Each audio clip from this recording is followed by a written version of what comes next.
Welcome to Sales for Nerds. I'm your host and chief nerd, Ruben Swartz.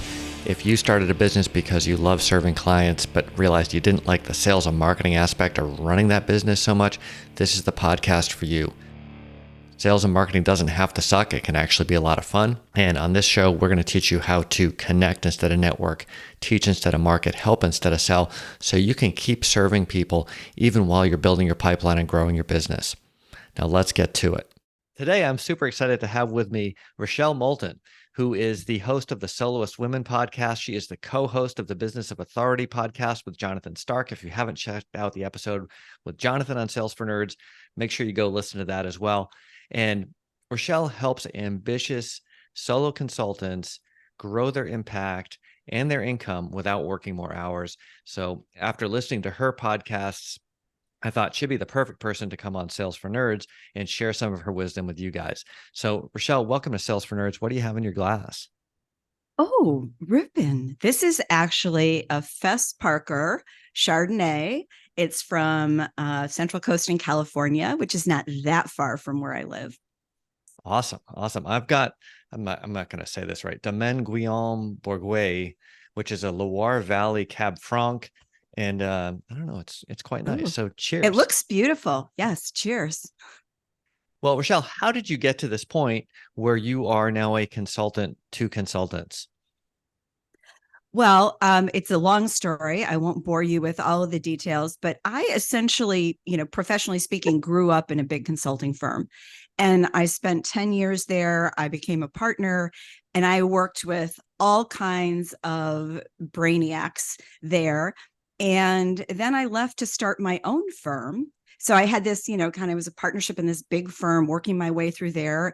And then I had this boutique firm that I started and grew with a partner. So I had the experience of starting from scratch and consulting in a different way without that big, well-known name in front of us.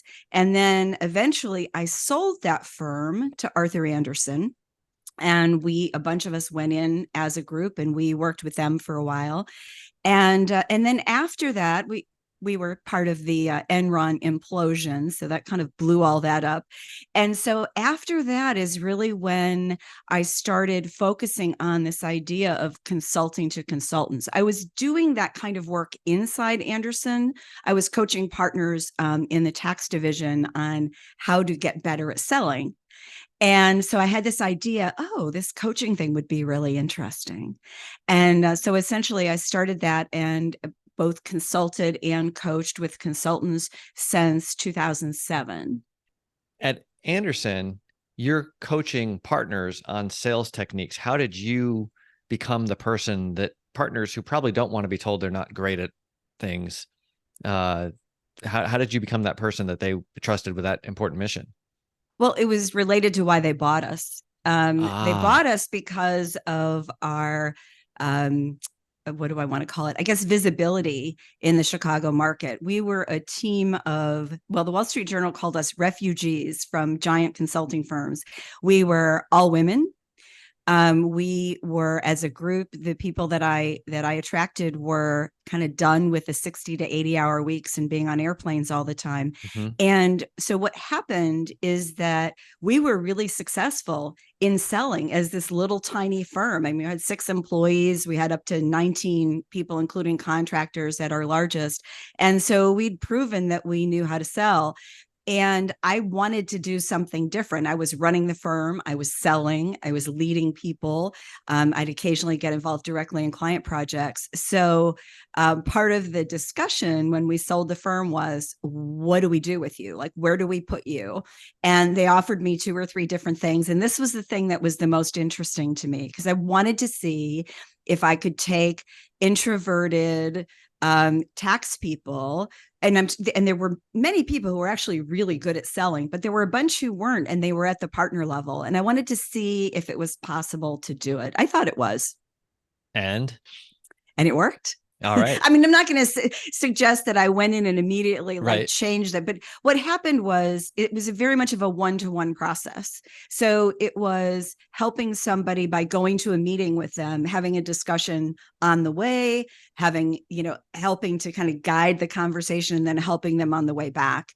And there were, as in all things with coaching, there are people who are coachable and people who are not. But with those who were coachable, we had some really terrific results. And I was very proud of them with the shifts that they made. So let's talk about those shifts. What did you get them to do differently? Well, the funny thing is that the ones that I'm talking about are the ones who were not really good at sales. And the reason most of them, I'm generalizing here, the reason most of them were not good at sales is because they were so focused on their technical knowledge and being right and showing how smart they were in a meeting. And what I was trying to show them is, yeah, that's important at the right juncture. But first, you've got to get some kind of a relationship, some kind of a connection with people, and not like that glad handing kind of sales that we think of with like used car sales people, but in a really genuine way. And they were just nervous about that. And once they realized that they sort of had permission to do that, and I would model it for them, they got more comfortable with it. I wouldn't say that like anybody decided that this was their favorite part of the day, but they were people who had to manage relationships and grow revenue. They would be assigned a client, and their job every year was to grow the revenue with that client. And they were kind of stuck doing that because they were in this narrow little hole essentially.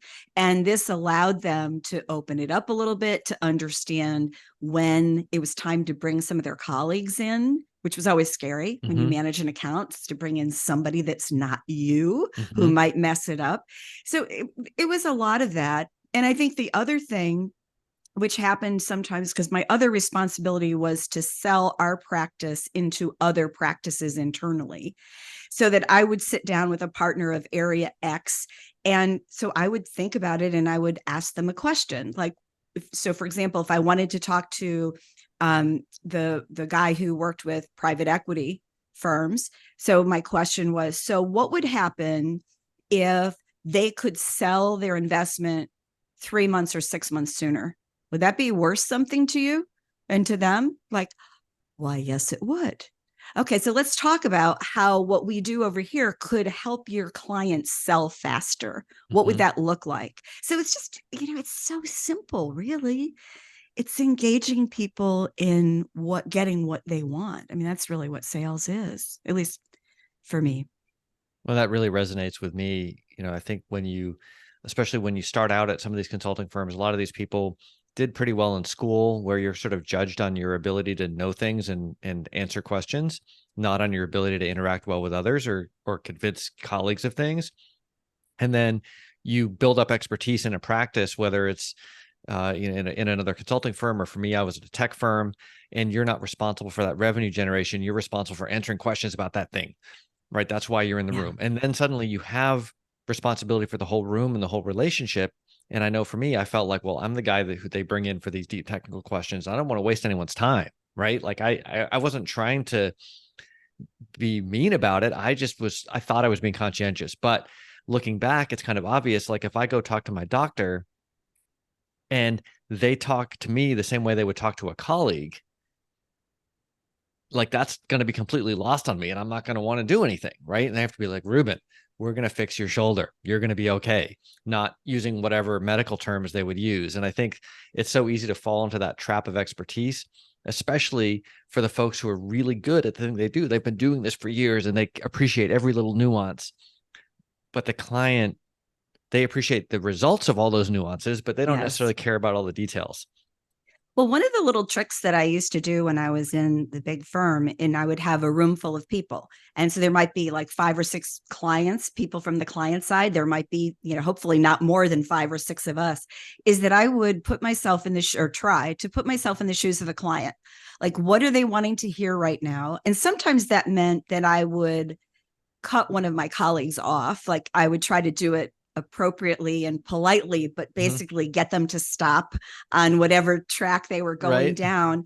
And other times it was, to look at the client and to say, George, you might be wondering about this. Are you?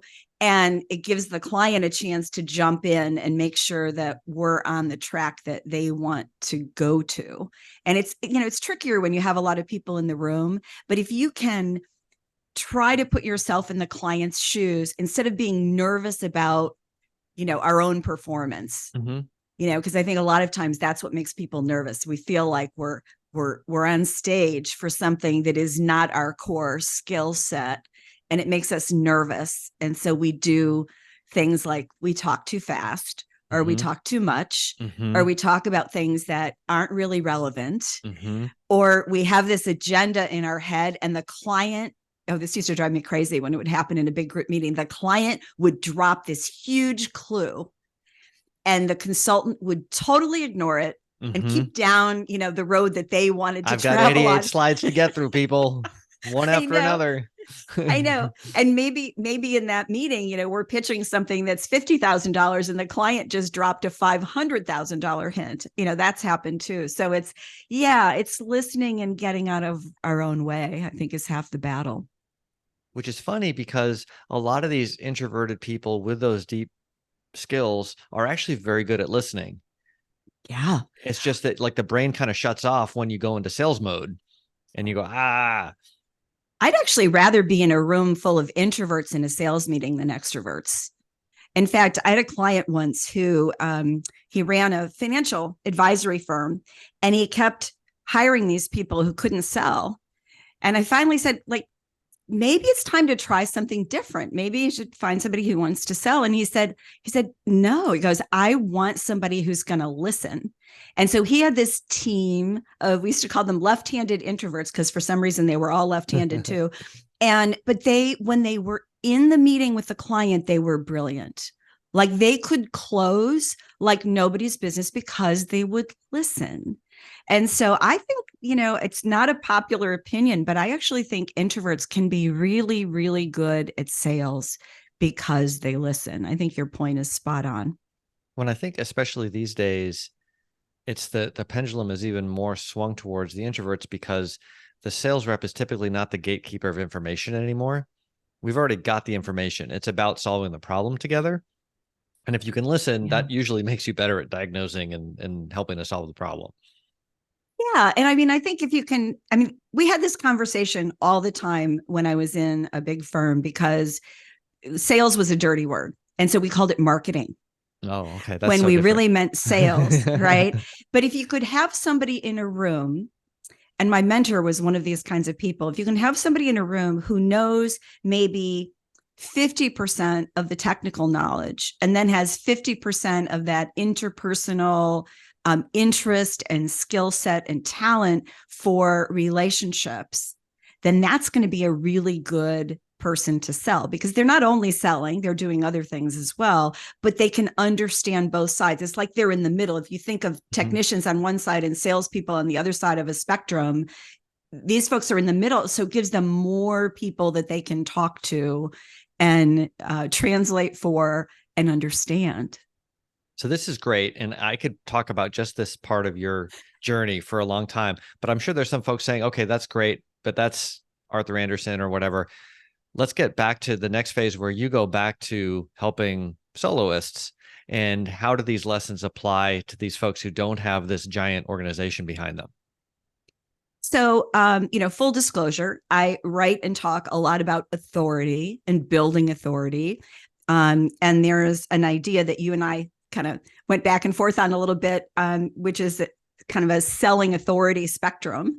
And I think we have this idea that if we build authority, and by authority, I mean market authority, and that assumes that you're positioning yourself and your expertise in a niche where you've got a powerful client base, potential client base, you've got a powerful message, and we go about building authority. You build authority.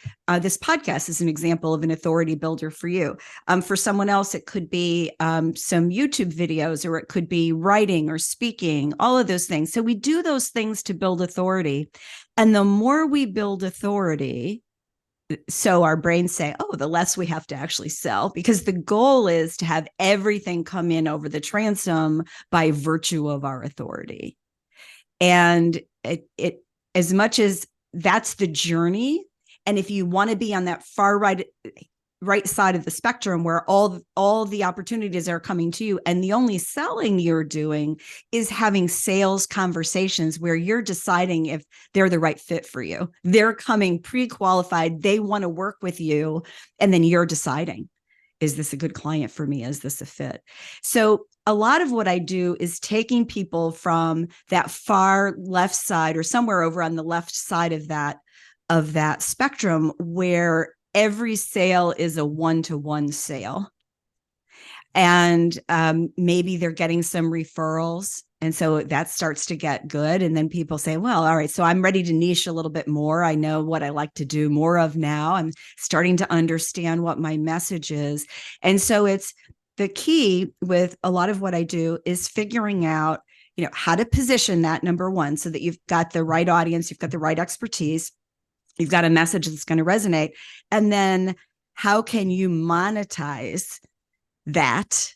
Mm-hmm. And that looks like, your product service ladder. What offerings do you have? What price points are they at? And then ultimately how you sell that, which of course is your focus on this podcast. And this idea that we can get to a place where it's mostly inbound. And I don't know that I know anybody where it's 100% inbound, where they never do anything besides their authority building pieces. There's a few people who are very sort of like let's take an example of, these are not my clients, but of a world-renowned neurosurgeon, like a pediatric neurosurgeon. That's someone who doesn't really have to worry. Those leads are all going to be generated automatically. But for most of us, we're working our way towards building more authority so that we can sell, I'm going to say more efficiently. I don't think it means without conversations, but I think we can sell more efficiently so that we're spending our time with the right people when we do have these conversations.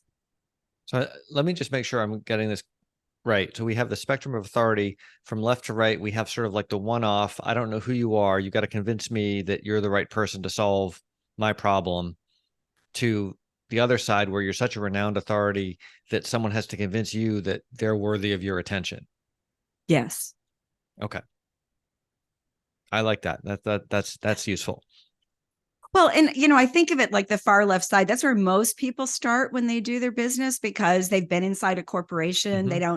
They know people, but they may not have a big network. And the people who know them think of them as an employee. So there's a lot of pitching that goes on. Hey, Joe, let me tell you, I just started my company and this is what I'm doing. Would love to work with you. Versus the authority, which is, it's a gatekeeper essentially. Right. And it doesn't necessarily mean that at the far right end of the spectrum, where people are kind of applying to work with you, or you're sort of like not having to do sales. I think some people think of that as, I have an online course, or I have a book or a workshop or something where I don't talk to people. They just click add to cart. And there's nothing wrong with that model either, but that's not necessarily what you're talking about. It could still be high-end custom consulting. The difference is just that you're basically qualifying people in your waiting room. Yes. Yeah. It's really both. So if you've got someone who really doesn't want to talk to anybody ever, then that model of having stuff that you can buy by clicking a button, that's probably a better solution. Mm-hmm. And just don't kid yourself. You will still be selling. You're going to be, I'll use the word marketing here. You're going to be marketing the heck out of your stuff. You're going to be pushing it until you get to the point, kind of a tipping point where they kind of come to you, but you're still always going to be working on that. But I have some clients that think very high end. They provide services to a niche. They provide a service that has a transformative value on the bottom line of their companies, of their clients' companies. Those are the people who can get pretty far to the right end of that. And just by writing, speaking, and when I say writing, that usually includes a book on that far end of the spectrum. And these are people that some of them will get, as soloists, will get $200, $300, $500, even $1 million for an assignment. So absolutely that exists. I think people think it's like an urban myth, but I'm here to tell you it does exist. It is not common, but it absolutely does exist. Well, and I think everyone wants to be off the hamster wheel, right? And feeling like you're chasing something and you're desperate, and you want to feel like good people are coming to you, and you're excited about the work. You're not just doing it because, oh gosh, I got to pay the rent this month or pay the mortgage this month or whatever. But I also know a lot of people who maybe the spectrum isn't really all that broad, and everything is kind of blurring together in the sense that, they get a few referrals, and then they maybe spend more time talking to their referral partners than anything else. And then those referral partners basically feed them all the business they can handle. So, I'm not sure if they're really doing sales per se, but they're still kind of nurturing those relationships just in a more leveraged way. Where does that fit on the spectrum? That's a really good question. It definitely fits in there. I would put it somewhere between the middle and the far right hand side, because I always think of those folks as centers of influence. Like I Okay. always think of that as part of any marketing and sales exercise. It's like, who are the people who have access to the people that I'd like to work with? Like a classic would be like if you're an estate lawyer, then you probably have a bunch of CPAs in your network because they're a great referral source. You probably have a bunch of financial advisors because they're a great referral source. And there are people, I know some of them, who have been able to create really vibrant businesses that way, in sort of a, I sort of think of it as like, I don't want to say a level up in the sense that it's better. It's just more efficient, right? Where they really are known not by clients, but they're known by other people in their profession or a related profession. The only risk with that, and I think it's always a risk with referrals, is that you don't really have any control over the spigot Mm-hmm. with referrals. They either refer you or they don't. And God forbid if your referrals are all coming from one place or like Right. one platform, like a social media platform, then that feels a little risky. I would Mm-hmm. still want to be meeting clients. I would want to have some way of talking to people who weren't just those referral sources, unless I just had so many and they were so good that, I just didn't need to. That's a little bit different situation. So that brings up so many questions for me. And I think one of them is, how good are these referrals? And the more powerfully you define your niche, the easier it is to build authority in it, the easier it is to be recognized for that authority, and the easier it is to get referrals and so on within that niche. So I think a lot of this is sort of like through the leverage of the niche is going to help you get further along this spectrum almost more than anything else. And a lot of I think the initial one by one conversations, a lot of the value they provide is helping you really understand what your niche is and using the right language to describe it, which I think is something that people struggle with because they're so busy using the language of their expertise, which is a little different than the language of their clients. Yeah. And I mean, if you think of a niche as two parts, one is what's your expertise? Like, how do you apply that? And the other is who do you apply it for? So you have those two aspects. And I think what happens is we can say, oh, I'm a financial planner. Oh, I'm a network engineer. Well, a network engineer for whom? Like Mm-hmm. just anybody. Although these Right. days network engineers are so valuable, they probably could get away with that. But if you are setting up a solo shop, you want to have a clear niche, a clear area of expertise, and the kind of person or company that you focus on.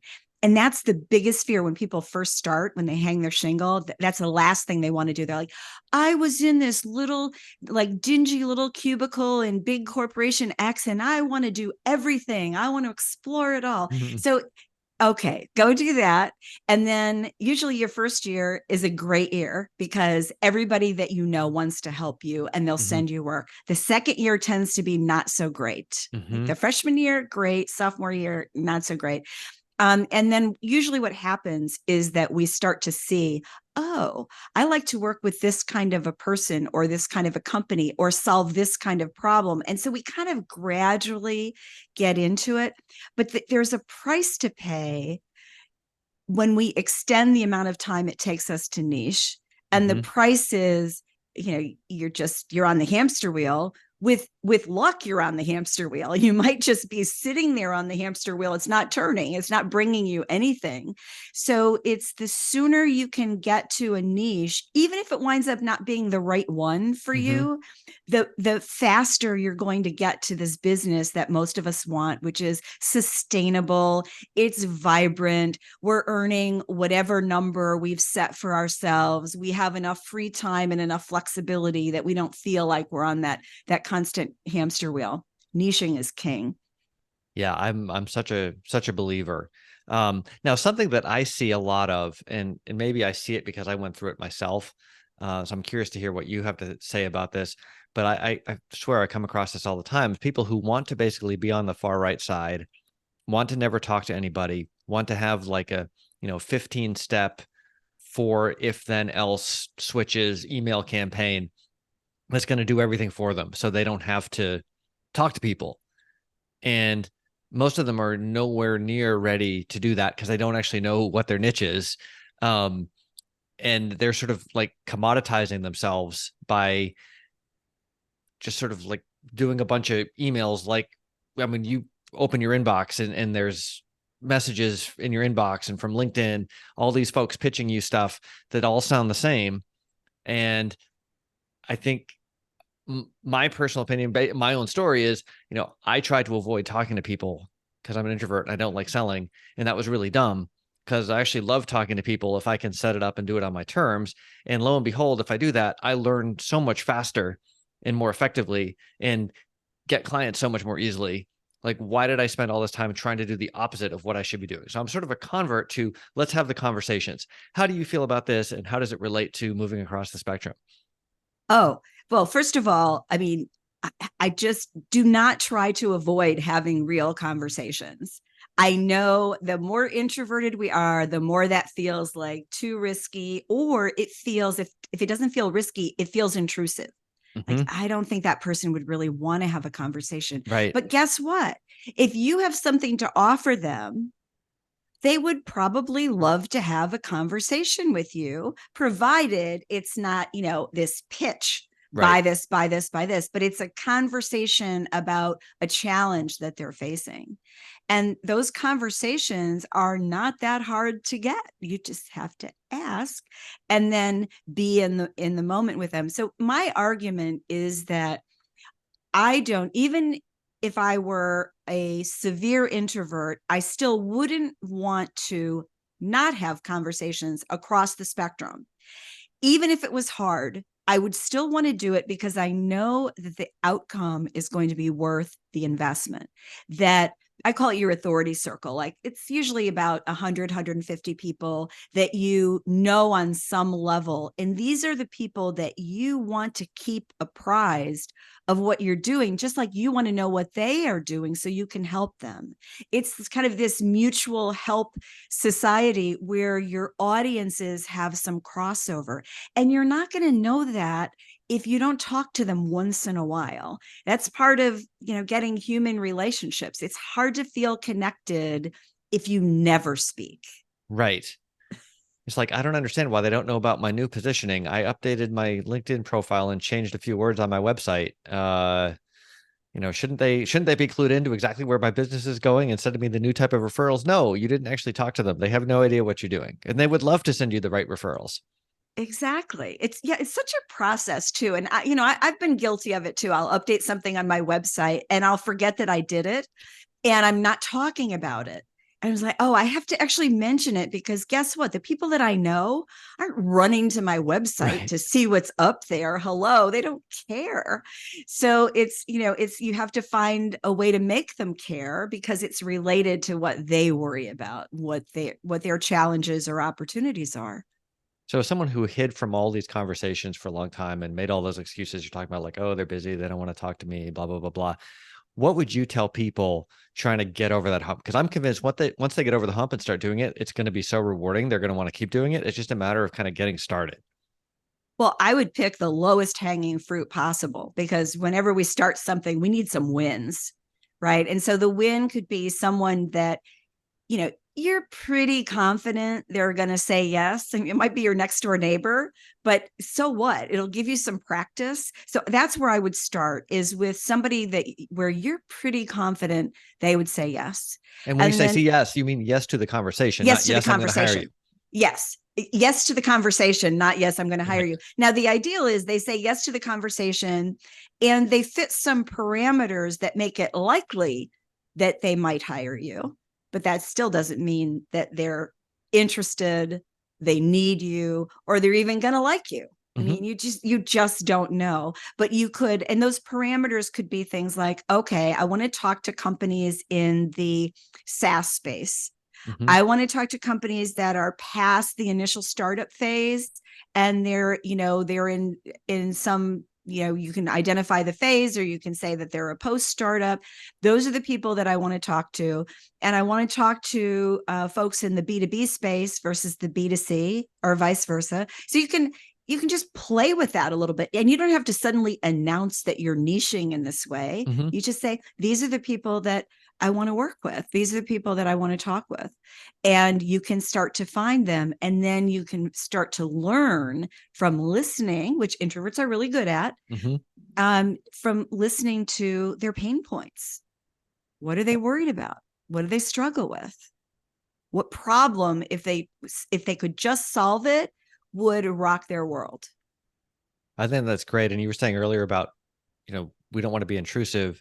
We wonder what we offer some of these people, especially if we maybe don't know what we're pitching yet. And a lot of times these folks have trouble finding the right people to vent to, and having somebody who they can vent to comfortably, who really gets it, is so valuable to them. Even if you don't do any work for them, just that they got to like blow off some steam. Yes. And, I just want to make this point, because people always think, CEOs and founders are the hardest people to get to.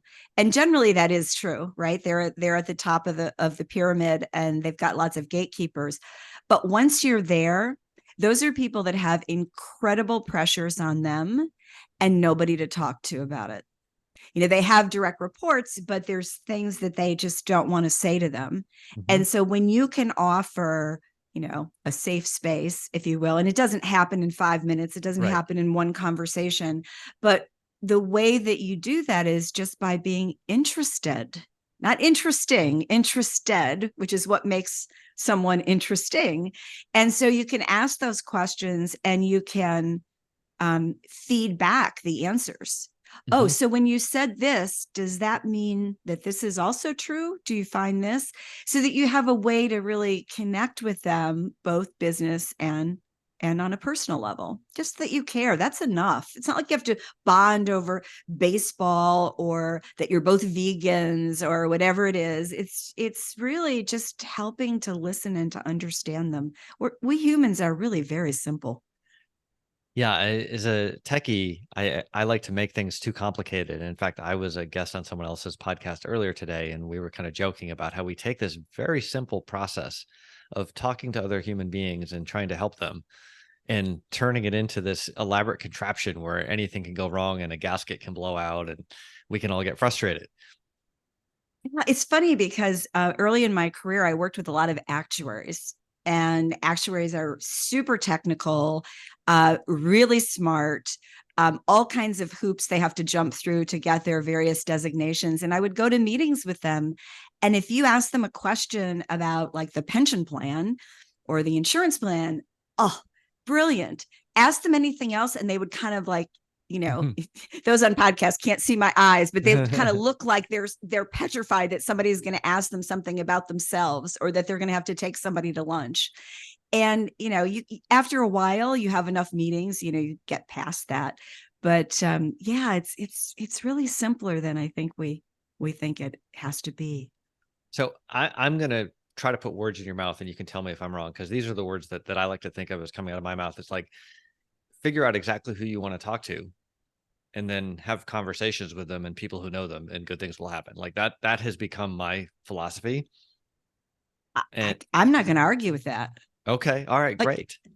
it's funny because, I just started this new podcast with Solus Women, and the angle is a little different than our other podcast, the one I co-host with Jonathan Stark, the Business Authority. On that one, we basically give advice. We have conversations. On this one, I'm trying to elicit stories Hmm. from people. And what's been fascinating, and I've only done like 8 so far, so this may change, but the stories that they tell are so interesting and so connective that when we're done, I hear from them afterwards about some of the things that we talked about. And it's about more than, oh, my business did this or this happened or I followed this principle. It's we really, really, we're humans. I know we respond to story, but we also respond to conversation. It's having real people and we're talking about something that interests us, both parties, not just one of us, but both parties. That's where it's at.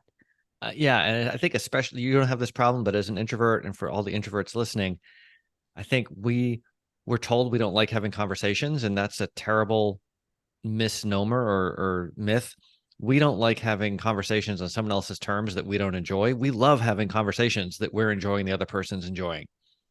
Yeah, because like if you're listening to someone and it's about something you're not interested in, it just sucks all the energy out of the room.